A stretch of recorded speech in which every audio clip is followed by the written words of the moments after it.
when I was listening to this, I was thinking, it'd be nice to break this up a little bit, because there's some really interesting and challenging issues been brought out by our two speakers. But I was thinking, one of the things about research, when Desmond was talking about his master's thesis, and I understand that because nobody's ever read mine or my PhD or anything, I'm sure. But how does research work? Researchers. How do researchers work effectively with stakeholders to address the questions and issues that stakeholders have? Not what researchers have, but what stakeholders have.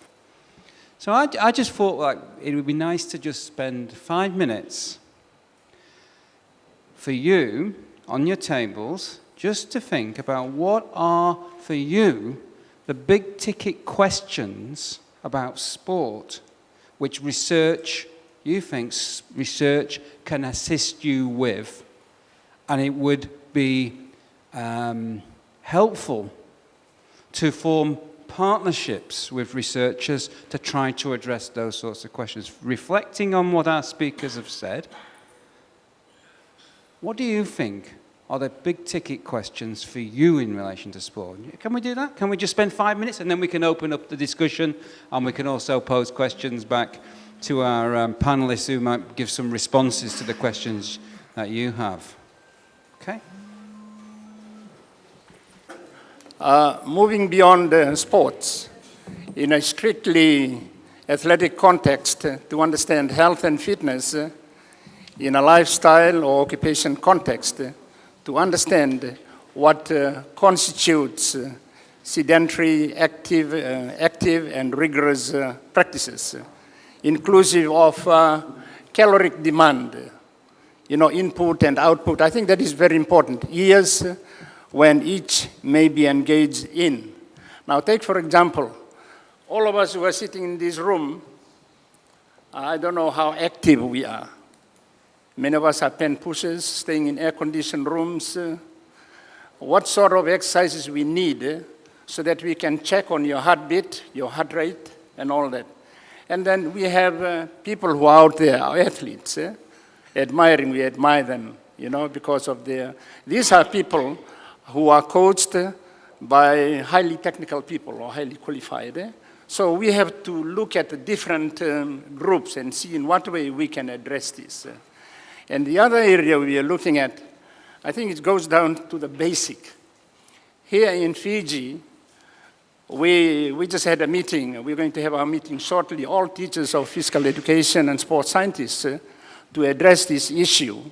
The teaching of physical education in primary and secondary schools need to be addressed. It's on the decline. So that's an important area. And now because of the NCDs, we have been talking with the health people, and they agree with this, and something must be done. And again, with this, people are becoming inactive. It's affecting their lifestyle, and then the diet. Look at the type of food that, our children, it's easily available, but it's affecting their health and lifestyle. Thank you. I can go on and on. Thank you, Chair. Thank you very much. Another one. Last one. Indigenous games. Here in Fiji, we have indigenous games in urban areas, but in the interior and in the islands, they do have indigenous games. Take, for example, the tug of war. I know tug of war started during the colonial days, but it's good. It really tests your cardiac, say how strong your heart is, because when fatigue sets in, you can't pull anymore. But but the indigenous games, this is an area that needs research, and the value of PE in the curriculum. I keep on stressing that. Thank you. Renaka. Okay. Michelle. Yeah. Thank you very much, Chair. Our team of two. So we're looking at it from an education point of view. And we think in schools at all levels, sport and health and well-being could promote social inclusion and cohesion. And we think that's really important when there's an increasing culture of bullying. One of the things about sport and well-being is that, or if you think about bullying as being the alternative, so people form themselves into groups, into splinter groups when they don't feel included, when they feel disenfranchised. And then they find reasons to pick on other people who are not like them. But if we find that we have strong groups that promote sport, that promote health and well-being, you will increase the self-esteem and motivation within those groups. You might probably find a decrease in bullying, and that, I think, is really worth looking at. They would also probably find improved awareness on the impact of health and well-being. Thank you very much. Oh, sorry, before we go, we also strongly support research on indigenous sport, indigenous games, because that also would tag on to a sense of belonging to the Vanua. Thank you. Hello, everybody.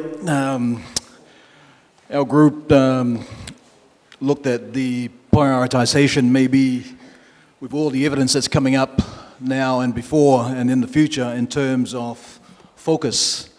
We felt that perhaps there is a needed focus on where sport is needed the most. And there seems to be a priority in the region for the health and well-being areas such as NCDs, and not neglecting the other priority areas, but hard evidence in terms of how do we infiltrate change working with government ministries. Example, Ministry of Health and Ministry of Education, given that maybe one of the biggest priority areas is the health and well-being of our Blue Pacific. That's what we talked about. We talked about maybe, as our lady spoke before, about using champions in sports, given that it demands a high broadcast across multimedia platforms to promote healthy messages. And maybe that will foster stronger partnerships in terms of budget lines, items from ministries that don't exist right now. So given the 20 years to 2030, those were some of the things we thought about. Prioritize the research focus on where sports makes the biggest hit. Thank you. Thank you. We were talking a lot about the process for the research to happen, and the PS was quite vocal in talking about, well, how do we make the right research? Like if we're trying to influence government or policymakers, why aren't we getting them in the room? And it's got to be a collaboration between academics, government and practitioners. So the value of, before we start down this path, getting everyone in a room and go, well, what does everyone need? And what can we come up with collectively that's going to benefit everyone? And another big thing was Pacific-led research. So a lot of time people come in and do research on projects that's not written for or to benefit the Pacific, which is a big one. Timing of research.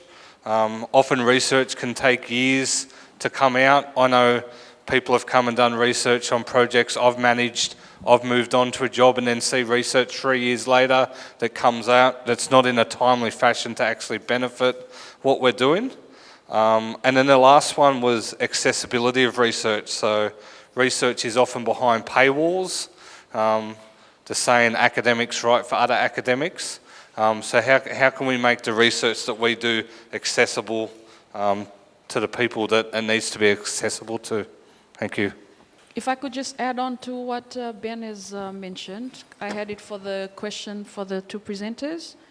I think what I found is for academics, that's why they do research, so that they can publish it in journals. The question I have is,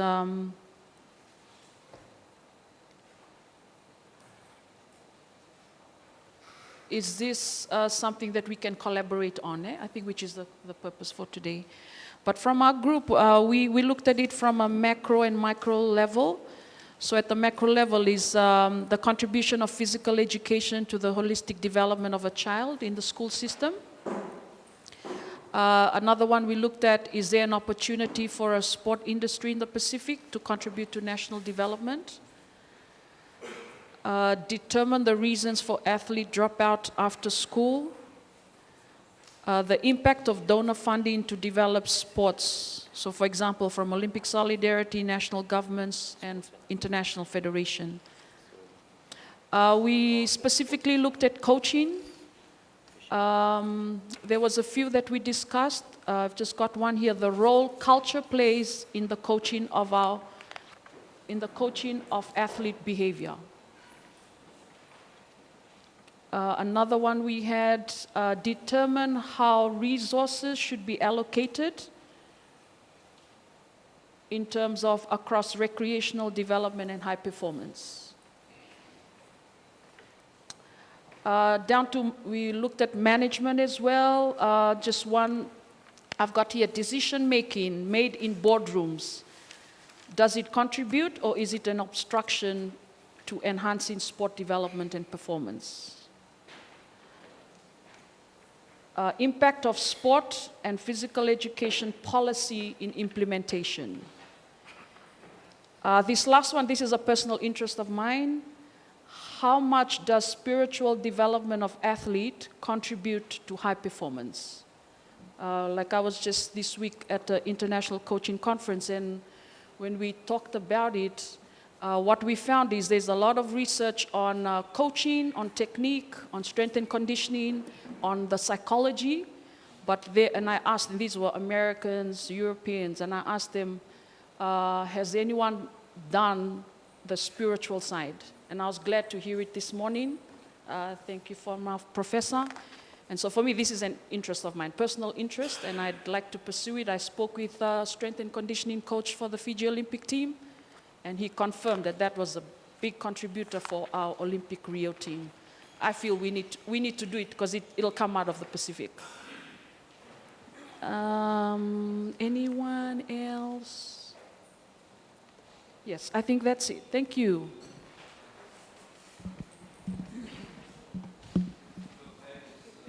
So for this table, we have three things. The very first one is, we said that it's important to do sports research that influences both policy and practice. So oftentimes we might do research that also that does things to do with policy, but it's also important to do things that goes down into practice and research things down grassroots. The second one relates to the importance of keeping sports-specific data that provides feedback to planning. And that also leads to our third one, and that would have influence in monitoring and evaluation of sports performances over time. Thank you.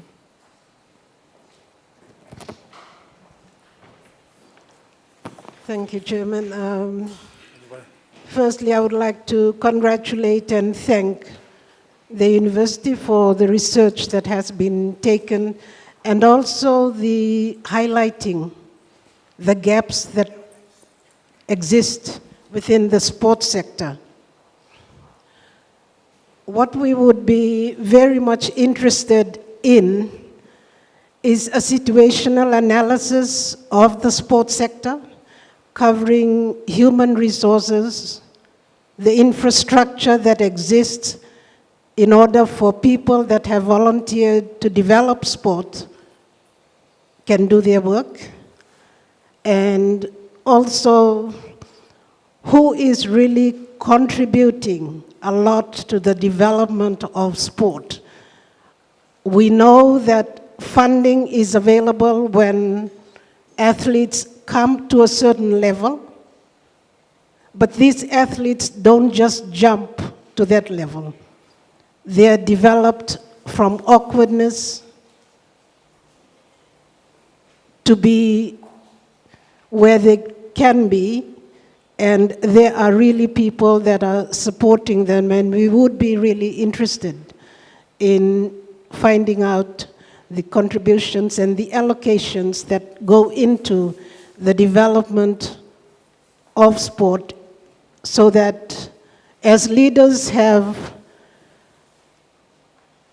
decided that sport is an enabler in development and it's a great tool for development, we would be very interested in finding out how much is really injected into the community level, so that the volunteers who develop sport at that community level can be able to do their job. Vinak.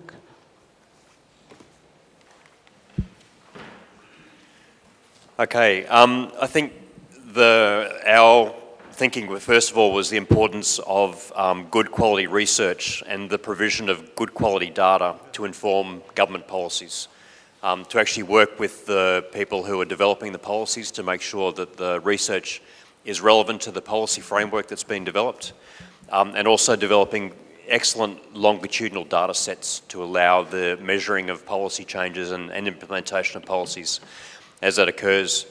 I think the other area that research really benefits is identifying where the current gaps are and identifying what the emerging challenges are to sports. I'll speak about later this afternoon about an emerging issue for sport, and that is the issue of integrity. I can speak from experience where I've come from an area where illicit drugs, where there's a very, very good research base and we understand the policy framework and understand that, and that's only because we've had 30, 40, 50 years of actually good quality research. We have no research in the sports integrity space at the moment. So the policy is being developed in a vacuum, essentially. And this is where we're leading to ineffective policies potentially that are being implemented around the world. So it's, and the international issues, you know, they may be occurring internationally, but are they relevant to the Pacific? And I think answering those questions for the research in the Pacific is making it specific to the Pacific, identifying where the emerging challenges are, and then also linking it with the policy framework that's been developed by governments. So I just have a question. Is there a process whereby university research are given to a government department where they check the latest updates on a particular issue and then it's filtered back down into the workforce?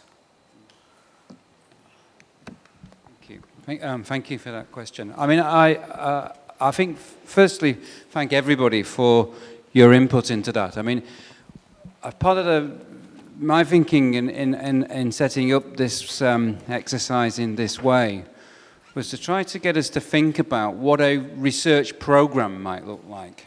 Not just an individual project, a bit of an activity, a bit of research here or there, but a research program which would contribute to the development of sport and its very many dimensions of that development of sport and its contribution to society across this region. And I think, yeah, this sort of activity is a starting point. Somebody mentioned, you know, what's the relationship between researchers and governments and stakeholders and sports organizations?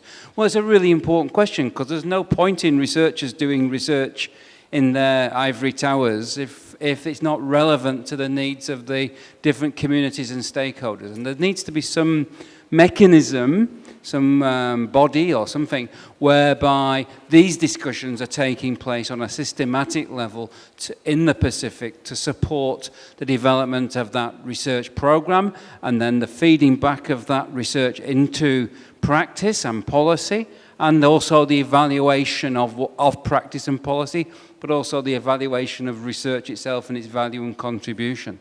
So I think that is, for me, something which is an important outcome or thought in relation to the work we're engaged in. And I think that's right. And in terms of, sorry, Queen, in terms of your question, sorry, you're going to have to just remind me, shout it out again. I wanted to get the specific words of your question. You asked me.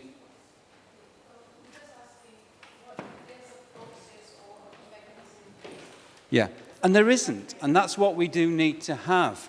Because I think as we're starting to learn about or get an interest in developing this sports and agenda in the university, we need to make and build the sort of connections we're doing, but we need to build those connections and strengthen those connections. It's not for me to speak in here, I'm going to pass over to our panel because I'm interested to hear what these guys have got to say about that, given their involvement from the research side in this and how they respond to some of the questions being raised here. That's right. I think from the institutional perspective, it is also an institutional approach. And when we began developing the university's strategic plan, the whole idea was to see in which way we could help our member countries achieve their development goals or achieve their plans, national development plans. And in general, we do know that all the member countries of USP, they subscribe to or align their plans to the SDGs. And therefore, the university adopts the major SDGs and summarize them into 4 major ones. And we call those our strategic research themes. And they are divided up into 4 major areas that address the SDGs. So from that perspective, we're trying to address sport, as the DVC mentioned, as research in sport as a program, a research program rather than a research project. Because as a research program, then we can involve different stakeholders. Then we can have masters and PhD students. For example, now that we've got the scholarship, we could have researchers from different areas contributing to that. And we could be training our students and staff in sports research. And therefore, it's sustainable. And then we can continue this program, hopefully, over long term. Then we can have that longitudinal kind of research that one of our colleagues mentioned, to have that data. Sorry? Yes, that's right. And then we can have the impact measured as well. So that is our general approach to not only to sport, but to other areas as well. Just to give you a very good example, one of the major problems that we faced here in the Pacific Islands is the transportation, the traveling between islands, and it's so costly. So the question then is, how do we approach that problem? And we gave this challenge to our researchers, and they look at different types of technologies that we have out there, and there is a consensus that perhaps we can merge traditional technologies and modern technologies. For example, maybe halfway through the travel, we could use sail, for example. But anyway, we believe in this, and the university funded this kind of research. Now we have a center of sustainable transport, sponsored by United States, sponsored by China, and we've got this major center in Marshall Islands that we looked into the issue of sustainable transportation in the Pacific Islands. Hopefully we will create a center of research, sports in research, and have these kind of issues addressed as well. Okay, thank you. Thank you. I don't have much to say, but thank you for all the suggestions and regarding the research part of sports. I take the issue of accessibility. I think it's a very important issue if you want to bridge that gap between research and policy making. And that's why if you look at the previous research that we undertaken, not only that we developed a report that was widely distributed, but it will also come in a form of an article that will go into some international academic journal that will give more professor title to my colleague here on my left. But that's the idea, and to have more seminars like this and discussion like this where we get government officials and all stakeholders alike. Today, we have a number of high-level government representatives from the region, and of course, senior public officials together with some stakeholders. So I think that's the sort of the strategy that we try to take, right, in order to get that access, because I know these academic journals, they are not available to public servants and politicians when they do make decisions. So I think this idea is to give a 5-page so that they can be easily accessed. The idea of quality data, very true, based on experience from that report, research that we done last year. The majority of it is basically secondary data, and there's some that we feel, but of course we can't do much about it. So we just go with whatever was available at the time. So again, it's an issue that needs to be addressed. And then the last part, very interesting, is spirituality and sports. Well, of course, spirituality means different things, but I'm talking about here not necessarily about God and your faith and all that, but spirituality is really, there's a belief. Now I'm talking about from the organizational behavior perspectives, that every human being has an inner life inside each, and that nourishes because of the meaning of the job that they do. So I think that's probably something that worth research. So yeah, it's nice, sounds nice, and there's a lot of stuff yet to be researched. And of course, the Deputy Vice-Chancellor here will probably have more money on the table to continue to fund this research. And I do think this is really is a beginning of a journey in relation to the role of research and of the university in working with stakeholders. I think there's a strong message coming out here about the need about the possible contributions a university and researchers can bring to working with partners and stakeholders in ways which they are setting the agenda for, that you are setting the agenda for. And I think it is about having a systematic approach to the way in which we work with our partners and collaborators to service and support the development of sport and to development of the role of sport in the wider community across the region. So thank you everybody for your contribution this morning. Thank you our panelists. Dr. Mossa?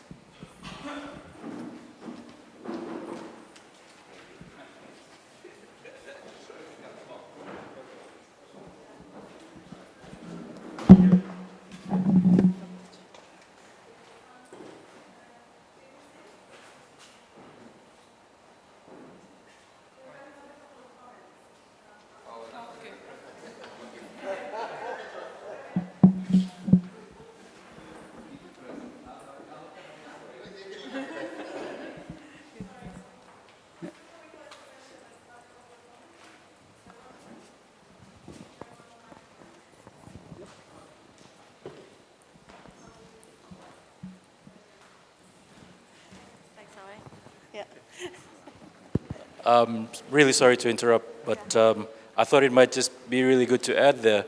Ahmed from Pacific Tourism Organization, formerly South Pacific. Something that hasn't been discussed yet is the impact that sports tourism has in the economies. And it's something that's really important because recently with rugby coming into Fiji, there's been a lot of investment, but also a lot of benefit, not only for the sports section of the industries, but everything contributing to the economy.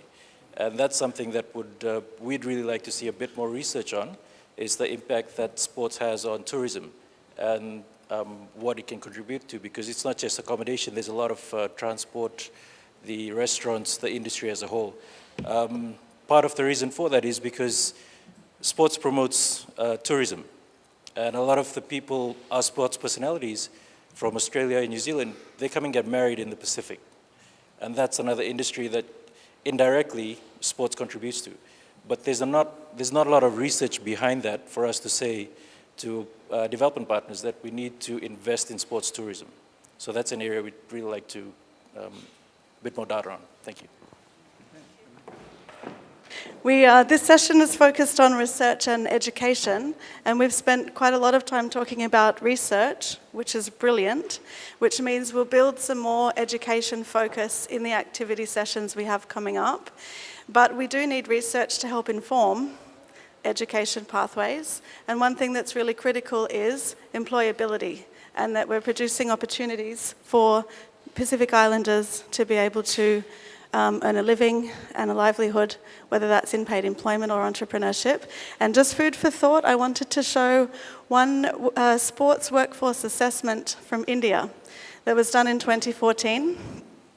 And if you look at the categories that this report covers, sports, physical education, fitness, and leisure. And there's just some numbers that I think will be thought-provoking. So this assessment says that in India, they need 1,100 professionals. Sorry, for every 1,100 people on the field, for every sports participant, this is the breakdown of the type of workforce that they're forecasting in the future and planning for. So they've done an assessment based on skills, based on the strengths, and then based on the technical training opportunities. And that's enabled them to then build an institutional framework for how to create that workforce. So while we're talking about building a research program, we need to consider also that we need data-driven policy decisions, data-driven advocacy, data-driven education programs. And one thing that came through very clearly in the formation of the task force was that any actions that we agree on need to be based on evidence. So just to wrap that up, I wanted to plant these seeds in your mind.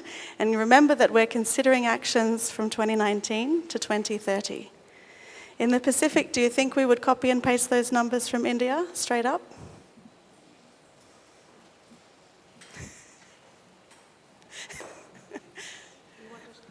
Huh? I said in the Pacific, would we copy and paste those numbers from India? We only have 11 million people. Right. Okay.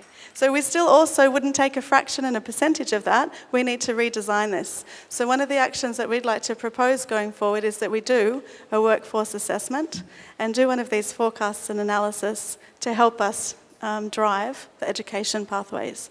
And again, informed by data and evidence.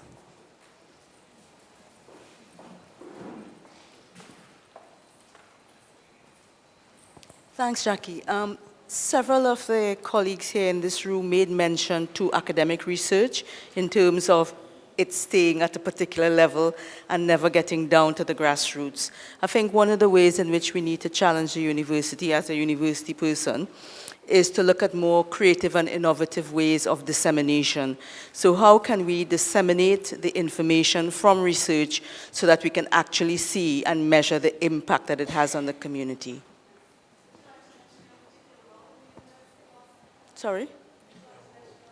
Pleb. Associate Dean Research, Innovation and International at the Faculty of Arts, Law and Education.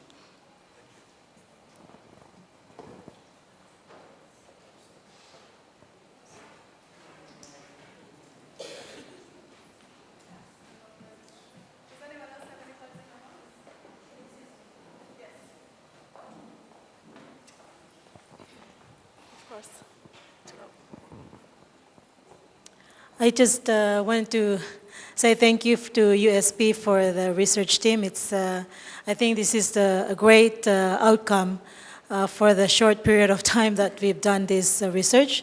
But I think we also have to, coming from a sports background and also moving to the Ministry of Palau, it's very critical for us to really take sport outside of what its matrix are. It's quite, I think the steps we're taking forward it's getting into the right space and the right research outcome that we want to look into, but we have to really be critical in our priority And I think an example is this one. We've already set the pace with some of the critical 3 outcomes of what we're expecting. It's just at the very minimal of how we can really look at the contribution and the matrix, the swarm of sport, and its filtration. Where is it? Is it with the NCD that we can, as a Pacific region, as a priority to make sure our Pacific is healthier? Can we tap into that?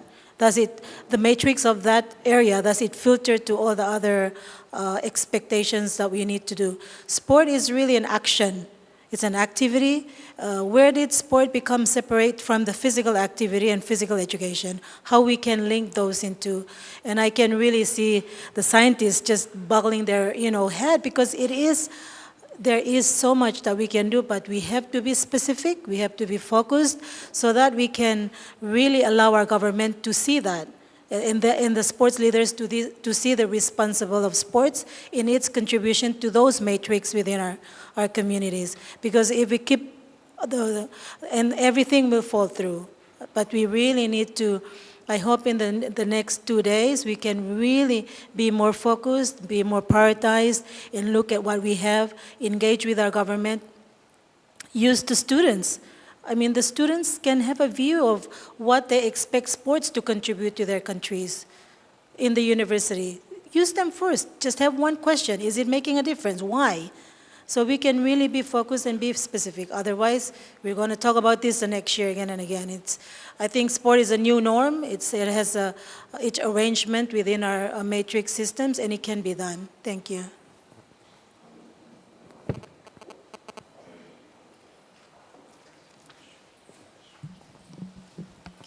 Okay, we've